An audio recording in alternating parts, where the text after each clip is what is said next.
কারণটা কিন্তু আমি খুব ভালো রকম জানি। শিলা মনে প্রাণে বিশ্বাস করে যে তোমার বাবা মা এখনো তোমাদের সম্পর্কটাকে মন থেকে মেনে নিতে পারছেন না। কিন্তু কাকাবাবু আমাদের বাগদান হয়ে গেছে, এমন কি শিলার এরকম ভাবা উচিত হচ্ছে? উচিত হচ্ছে, অবশ্যই উচিত হচ্ছে, কারণ তোমার মা বাবা হচ্ছে এক নম্বরের হাম্বা। ছোট কি হচ্ছে কি? দেখুন ছোট কাকা, চ্যাটার্জি পরিবারের সাথে মুখার্জি পরিবারের একটা ঘনিষ্ঠ সম্পর্ক গড়ে উঠতে যাচ্ছে, আর সেই সময় এই ধরনের মন্তব্য করা আমার উচিত হচ্ছে না, তাই তো? শোনো আনন্দ, আমার স্বভাবই হচ্ছে কষ্ট করে সত্যি কথাটা বলে। এই ছোট, তুমি ভেতরে গিয়ে বসো। এই দেখো দাদা, চোখ রাঙিয়ে কথা বলবে না, চোখ রাঙিয়ে এই প্রলয় মুখার্জিকে কথা বলবে না। কি আশ্চর্য! হ্যাঁ, আমি আবারও বলছি, ওই দেখো দাদা, আমাদের মামনি ওইখানে দাঁড়িয়ে আমাদের চুপটি করে সব কথা শুনছে। সরি মামনি, সরি দাদা। আমি ভেতরেই চাই। এই যে বাবা অনল, আমার কথায় যদি তুমি আঘাত পেয়ে থাকো তাহলে তুমি আমাকে ক্ষমা করে দিও।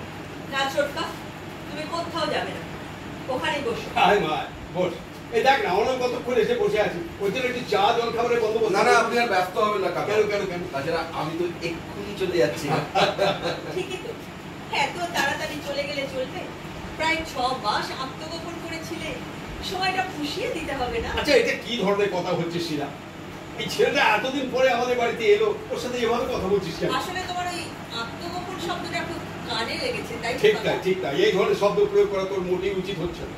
ভেবে দেখ, অনল কত বড় প্রতিষ্ঠিত বংশের সন্তান, হ্যাঁ, চ্যাটার্জি ইন্ডিয়া গ্রুপের হচ্ছে ভবিষ্যৎ কর্ণধার, ও কেন আত্মগোপন করতে যাবে? বারে একটা মানুষ 6 মাস বেপাত্তা, কোথায় অজ্ঞাতবাস করছিল, কেনই বা করছিল, এ নিয়ে তো প্রশ্ন উঠতে পারে বাবা। বিশ্বাস করো শিলা, আমি একটা কাজে ভীষণভাবে আটকে পড়েছিলাম, আর তাই আমি তোমাদের কাজ হলো যে একটা ফোন পর্যন্ত করা যায় না, বা যাওয়ার আগে একবার বলে যাওয়া যায় না। এই দেখো আমার হাতে এনগেজমেন্ট রিং। হ্যাঁ সেটা, এটা তো আমি সবার সামনে তোমার আনন্দে পরিয়ে দিয়েছিলাম।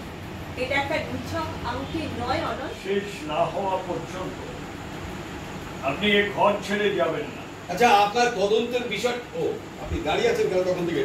বসুন প্লিজ, তাহলে শুরু করি। বলুন। দেখুন, আজ দুপুরে বালি জেনারেল হাসপাতালে একজন মহিলা মারা গেছে, নাম ইভা মৃত্যু। বয়স ধরুন আনুমানিক 28 থেকে 30 বছরের মধ্যে। হাসপাতালে তো কত মানুষের মৃত্যু ঘটে থাকে, তবে কি জানেন, এই মৃত্যুটি একেবারেই স্বাভাবিক, কারণ এই ইভা মিত্র বিষাক্ত কীটনাশক খেয়ে আত্মহত্যা করতে চেয়েছে।